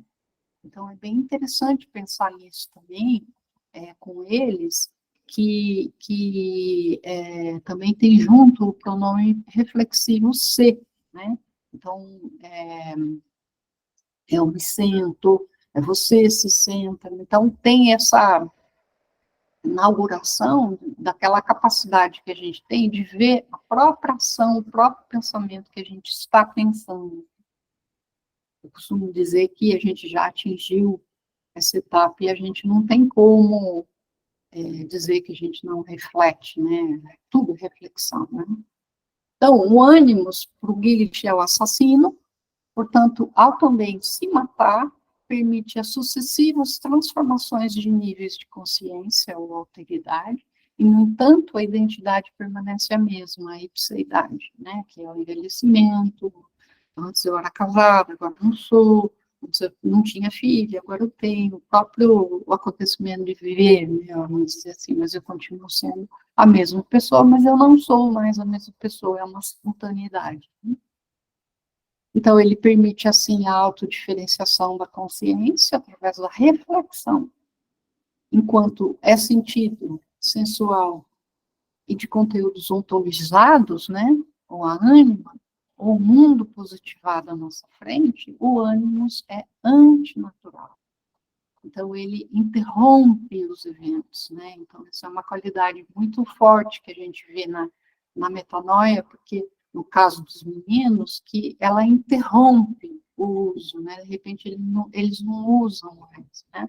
Uma coisa que estava presa no funcionamento fisiológico, no sensual, no material, no físico, de repente é interrompido, é antinatural, nesse sentido que ele coloca. Então, em seu nível mais elevado é o espírito com o amor, aquele que expulsa a consciência do pleroma da identificação com o literal e positivo, no nosso caso, com a concretude causada pelo uso e abuso e resultante aprisionamento da reflexão, ou seja, do sujeito. Né?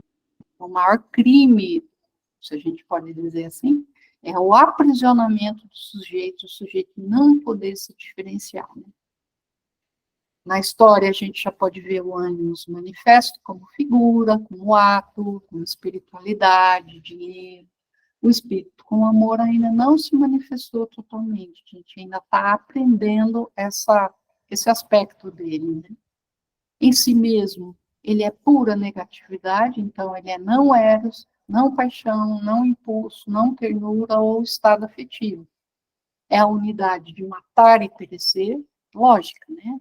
De resistir ao desmembramento, ser desmembrado ou morto. Ele não é necessariamente contra o apaixonar-se, né? Isso é uma coisa bem complicadinha da gente ler no Gilgamesh, porque como a estrutura lógica da consciência, ele não está falando da subjetividade, tá?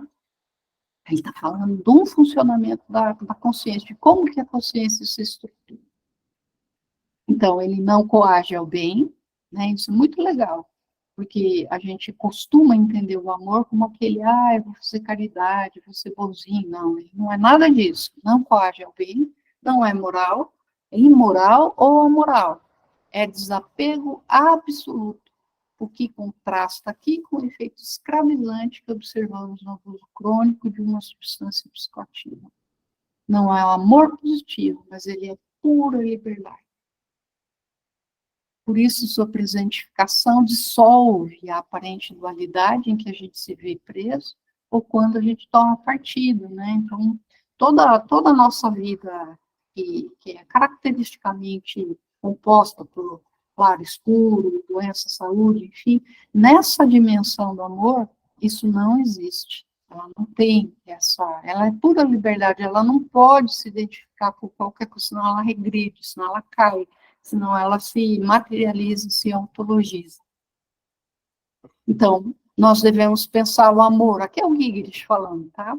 Devemos pensar o amor, especialmente o amor em sua negatividade, a partir da plenitude. Assim como o anticristo em Cristo, nós também já estamos, desde sempre, dentro do amor. abraçados por ele, junto com nossas fraquezas, falhas, deficiências e eventuais crimes, também junto com nossa neurose. O amor tem toda a realidade dentro de si. É nisso que se baseia a sua riqueza. Hegel sabia, o absoluto já vive conosco.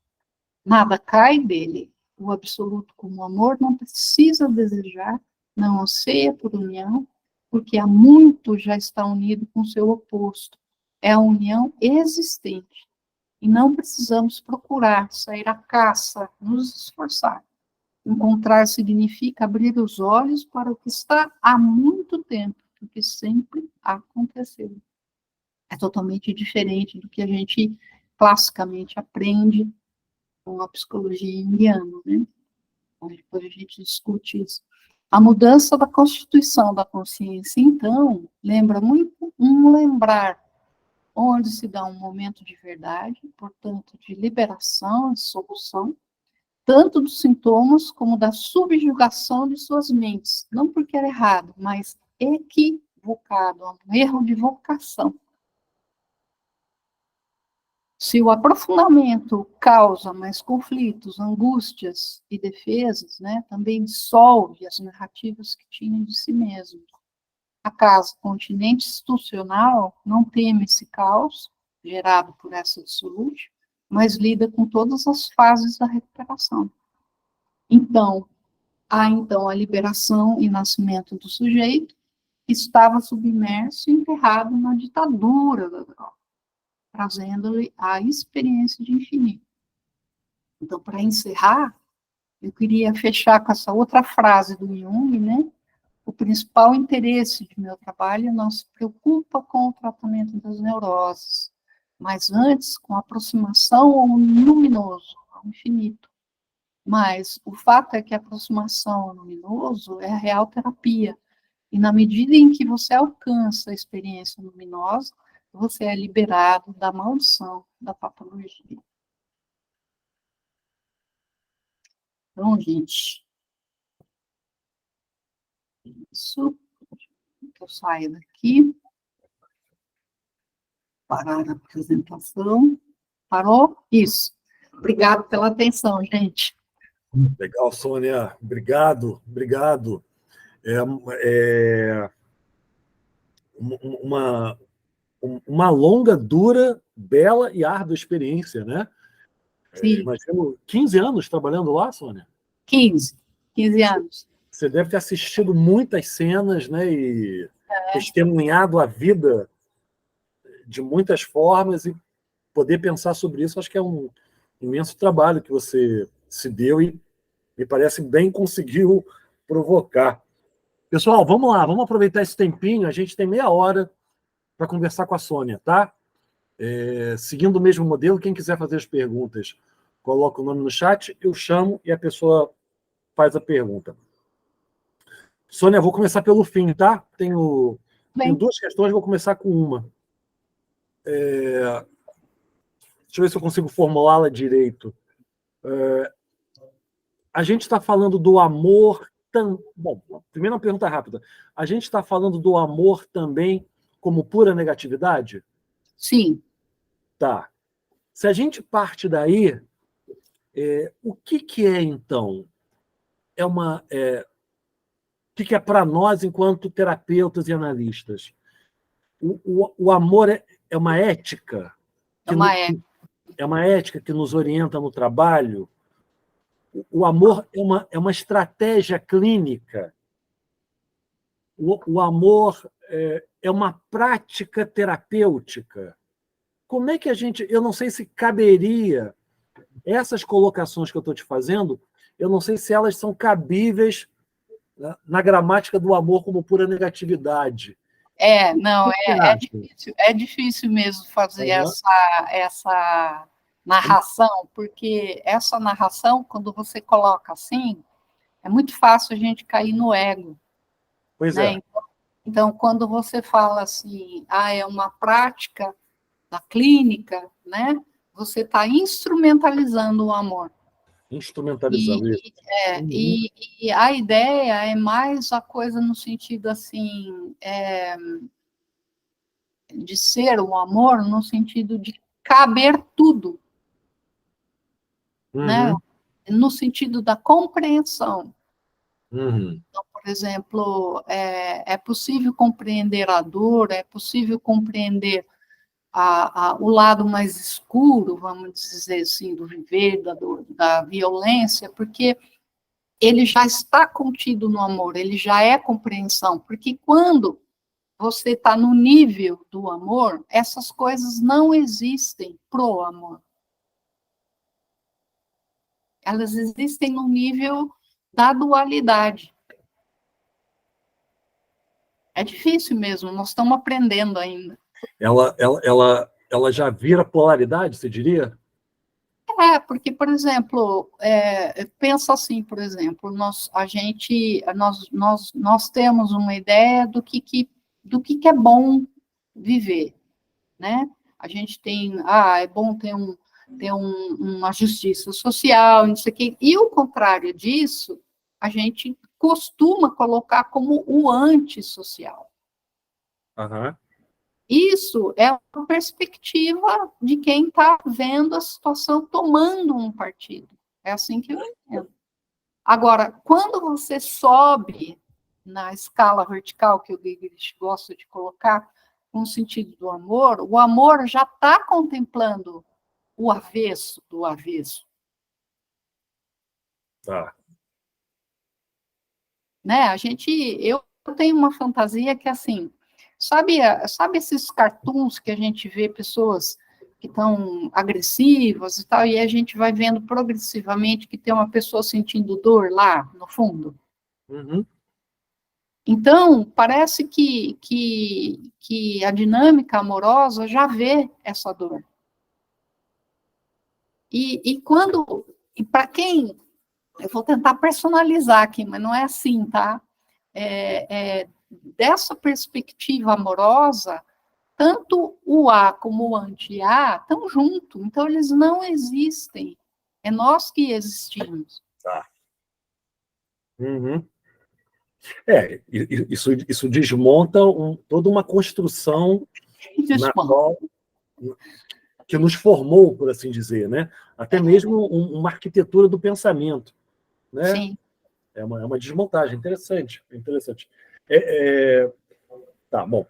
Tá, depois eu volto a uma pergunta. Tá bom. Vamos lá, gente. Perguntas para a Sônia. Eu Lu, tenho uma vamos lá. pergunta. Primeiro, só assim, completando essa coisa do amor, né, que é completamente diferente, por exemplo, do que a Bell Hooks traz, de que o amor é ação, né? Nessa perspectiva, o amor é mais uma metafísica, né? Não, mas assim, o amor, ele é ação no sentido que eu estava tentando explicar, que ele é uma criação ex nihilo.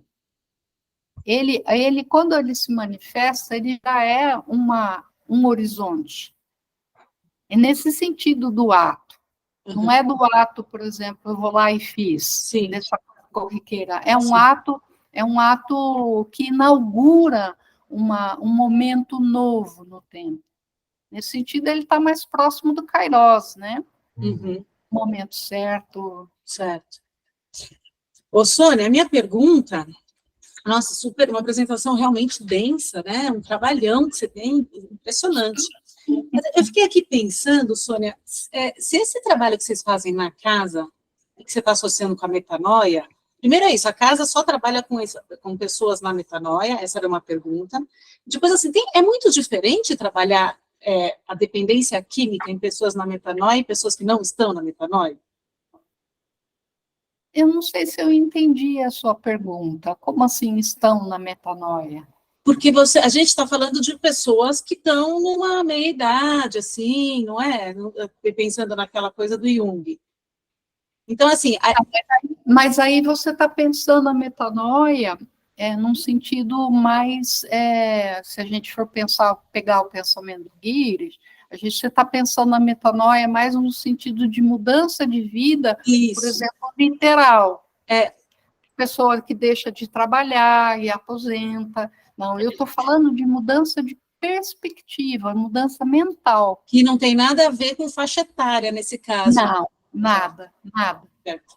Pode ser acontecer em qualquer idade. Certo. Então, por exemplo, tem uma passagem do Jung que ele descreve assim que ele se viu saindo de uma e que de repente ele fala de repente eu sou. E onde que eu estava antes? Ele tem essa passagem em memória, se não me engano. Ali você tem uma ocorrência de metanoia. Certo. Ela é mental no sentido da mudança de estrutura de consciência, de perspectiva, mental nesse sentido, não é no mental racional. Tá. E a outra coisa que eu ia te perguntar é que você se focou muito nas drogas, né? Você acha que a gente pode pensar isso na dependência do álcool, na dependência de medicamentos psiquiátricos, né? Qualquer uma, e até numa condição de vida. Eu coloquei na droga porque esse foi o, vamos dizer assim, acho que 90% do meu trabalho lá, né? Foi só eu chegar nessa casa que parece que eu atraí, assim, os dependentes químicos junto comigo. E aí o pessoal da própria casa falou, ó, você topa tratar deles? Eu topo. Comecei a medicar e tal, e a gente foi criando todo um serviço. Então, esse pensamento não é o pensamento consciente da casa, isso foi um trabalho que surgiu por acaso, que alguém me perguntou, falou, você não quer falar um pouco sobre essa experiência? Eu falei, nossa, eu preciso pensar e escrever sobre isso.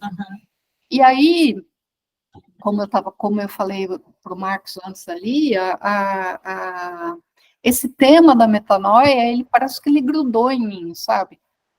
E agora que eu estou mais perto vamos dizer, do trabalho do Gui, está começando a fazer mais sentido essa metanoia, porque antes não fazia.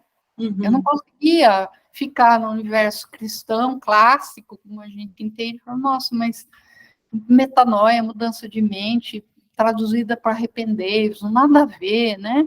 Então, eu comecei a entender, assim, uma coisa que os padres falaram, né, ou vêm falando, outra coisa é a narração cristã, né, do ponto de vista da PDI.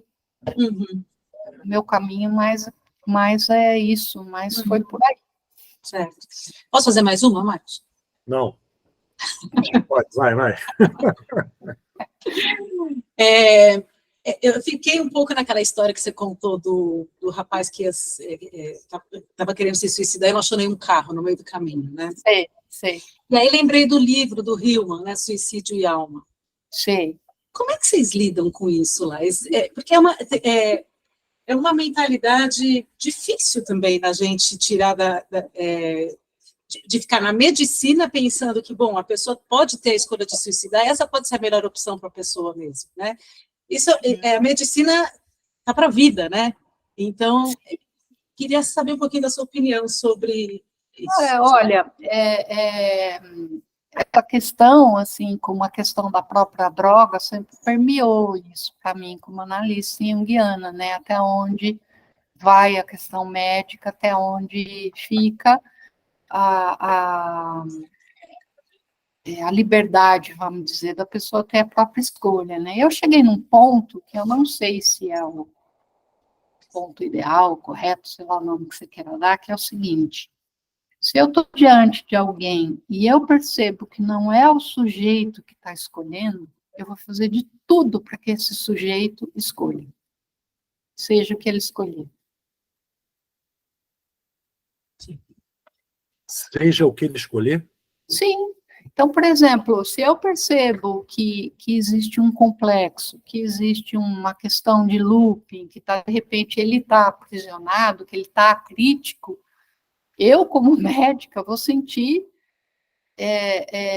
chamada para fazer com que ele experimente essa liberdade, dentro da liberdade dele, ele escolhe. Tá. Mas antes, não. Porque tem momentos que é a droga que está falando, né? Que ele está Sim, é a droga. E é interessante, sim, que nesses 15 anos, né, você vai aprendendo Você parece que vai exercitando uma escuta, né? Você fala, nossa, mas isso é a droga falando, não é ele, né? Então, mas como assim a pessoa fala, não, eu preciso sair, eu preciso cuidar da minha mãe, eu já fiz muito errado. A gente sabia que era abstinência, mas não era, nunca teve a coerção no sentido de falar, fica, você tem que ficar. A não ser quando tinha umas questões legais que aí a gente tinha que segurar mesmo, né? Porque tinha uma tutela. Mas assim, no geral, a pessoa ia. Quando tinha esses riscos de suicídio, a gente chamava a família, né? Porque, no fundo, se chegasse lá na frente, a pessoa resolvesse se matar, ela ia se matar. Isso é uma experiência que eu tenho no consultório também. Se a pessoa quer, ela se mata. O terapeuta não tem muito, nem o papel de segurar, nem o papel de falar, não, vai, né? Não sei te dizer, sabe? É uma coisa assim que a pessoa, pelo menos na experiência da psiquiatria, a pessoa, pelo menos os casos que a gente teve de suicídio, as pessoas nunca comunicaram. Faziam se matavam. Então, esse também é um ato do ânimos, né? Matar-se.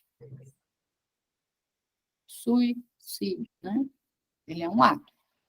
Ele inaugura também uma condição, né? Segundo o Gigres, né? Obrigada. Nada. Sônia, tem 3 perguntas.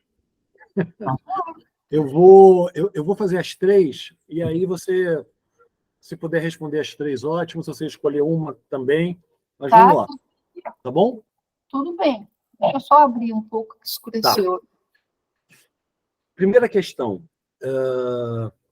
Essa experiência dessa instituição, chamada A Casa, faria algum sentido, é uma pergunta, tentar discernir se isso é um trabalho psicológico ou um trabalho espiritual?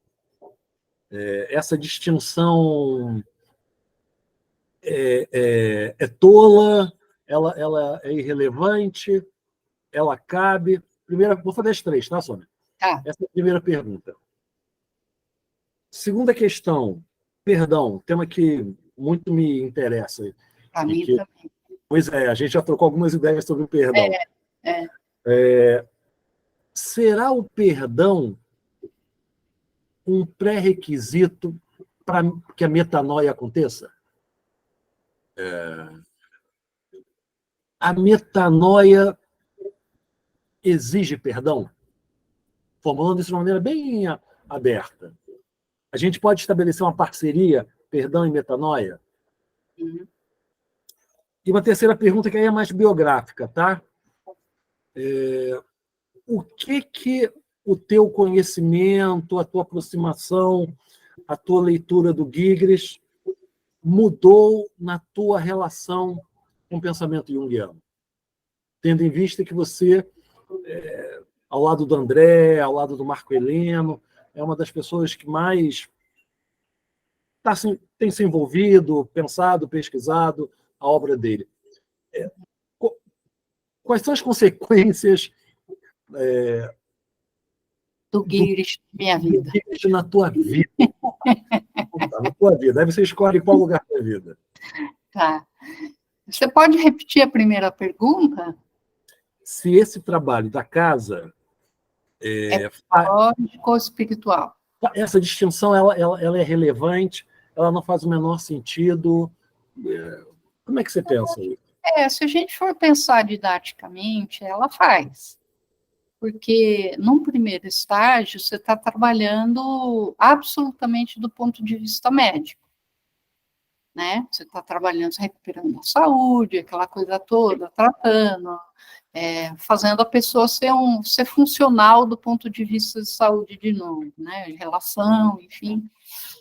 Quando a pessoa começa a pensar na própria vida e a refletir, você tem um início de uma vida psicológica. que nessa visão da casa, e na visão do Giglet também, essa vida psicológica não se distingue da espiritual.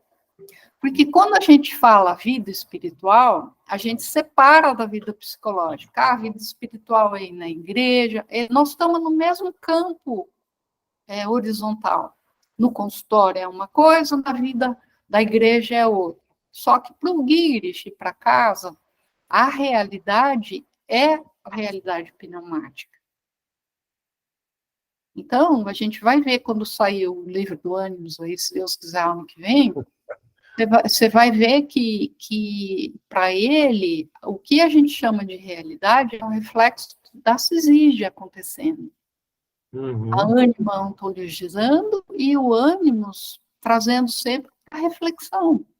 Então, quando ele faz as leituras que ele faz, e ele está chamando de leitura espiritual, ele não está fazendo uma distinção desse nível psicológico, vamos dizer assim. Só que antes, a gente tem esses outros níveis, né, que é da medicina, que é, de repente, do psíquico, que ele chama de diferença psicológica, é como se fosse um patamar.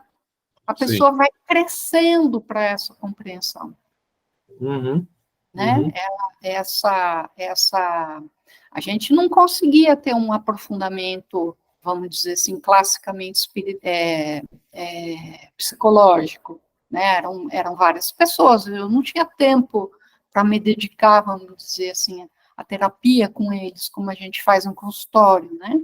Mas o que a gente fazia? A gente projetava filmes e a gente fazia discussão de filmes, e era muito interessante ver eles falarem do que eles achavam. Então, tinha um exercício de discussão. Isso acontecia.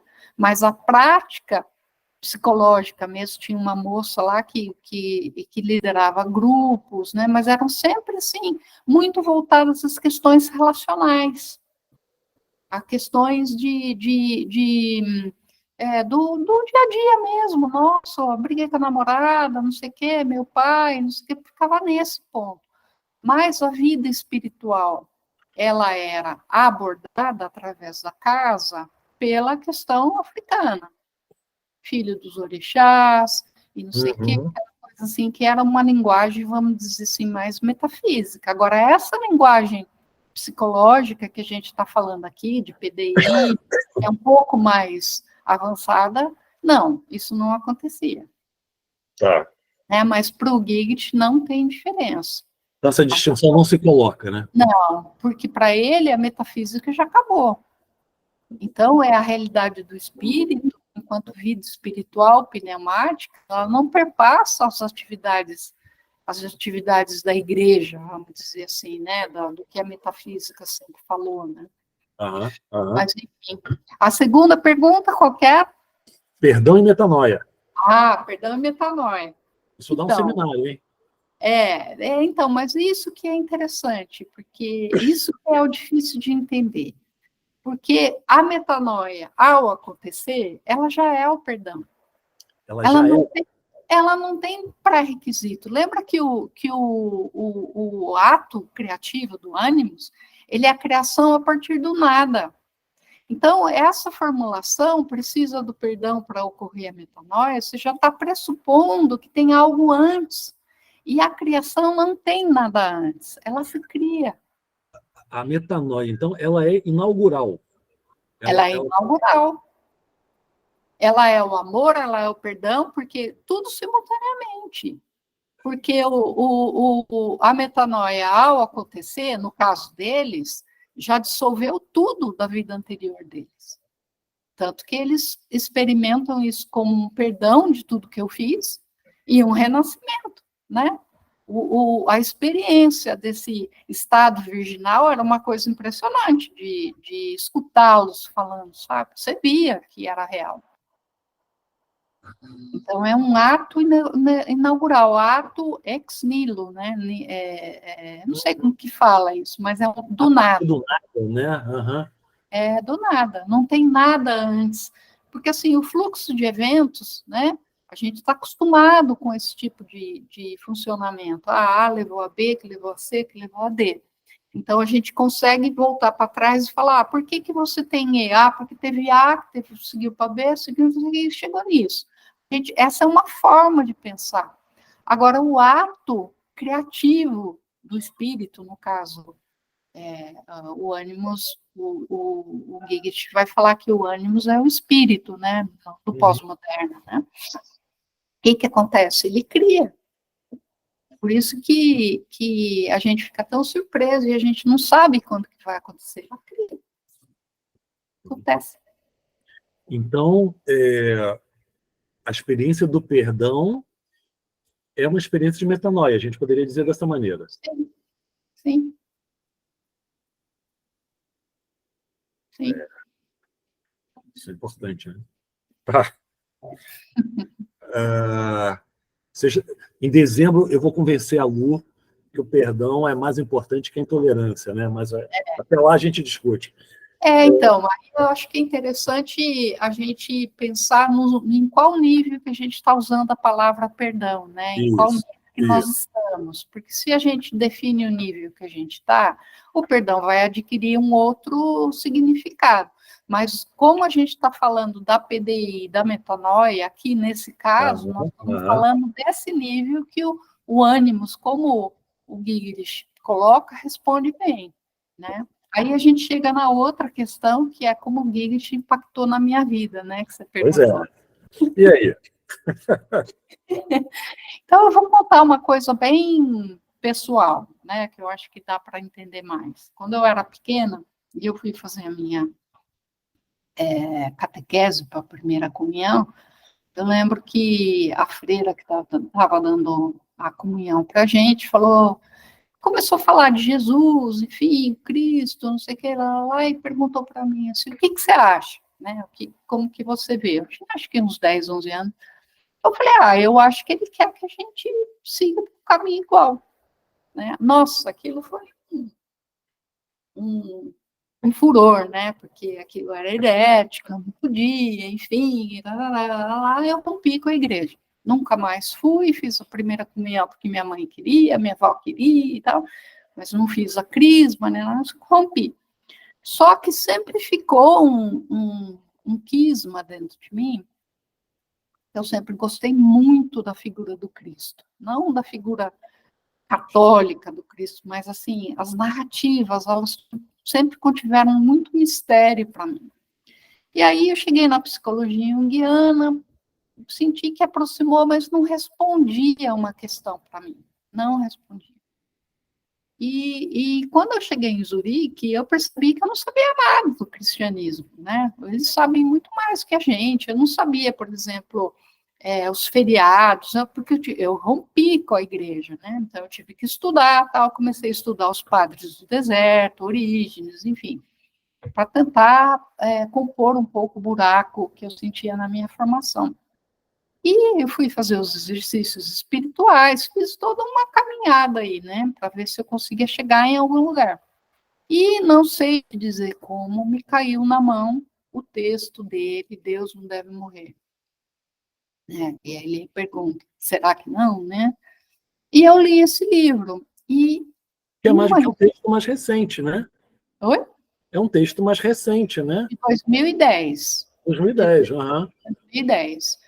E quando eu li esse livro, sabe, foi como se, é louco esse sentimento, mas foi como se dentro de mim, assim, eu repassasse a minha vida e fosse preenchendo vários buracos, sabe?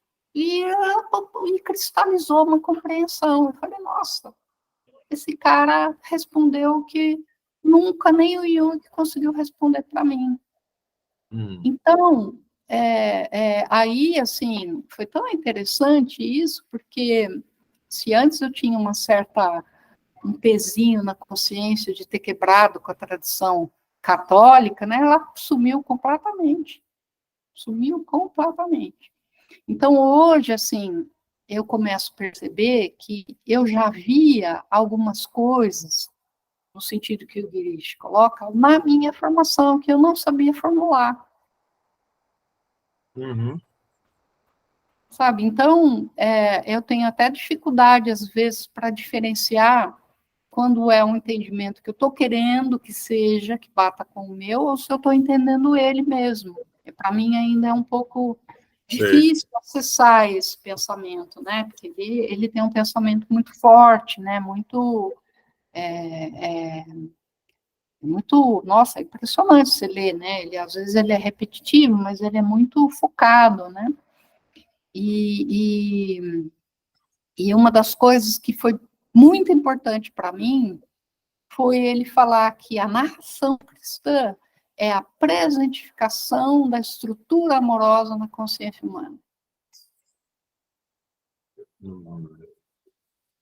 Toda essa coisa que a gente observa da igreja, enfim, essa coisa aí são outras coisas para a gente discutir, mas do ponto de vista lógico, sabe? Essa passagem do período mitológico, metafísico, para esse período pós-alquímico, enfim, nascimento do espírito, essa nova configuração que nós temos de consciência, né, a importância do espírito no sentido da conformação da consciência, fez muito sentido para mim. Então, aí eu comecei a estudar. Não entendo muito, mas comecei. Você encontrou aí um bom interlocutor para as tuas questões. Foi, principalmente porque ele me ajudou também a responder as questões que eu tinha lá para a questão da metanoia, né? Porque as explicações, vamos dizer assim, ou vou chamar de reduções, né? Que esse universo, de repente, passava para a psicologia analítica, né? Para mim era um exercício difícil, sabe? Eu achava falso, eu achava que era uma coisa que o ego está tentando fazer, uma aproximação. E quando eu li o trabalho dele, eu falei, nossa, eu estou acessando esse paralelo com essa explicação via compreensão, que não é eu que estou querendo, eu estou compreendendo. É um outro patamar, sabe? Entendo. Sutil, né? Bem sutil. Muito Porque sutil. não é mais uma intenção de compreensão, Não. mas é a experiência da compreensão, né? Exatamente.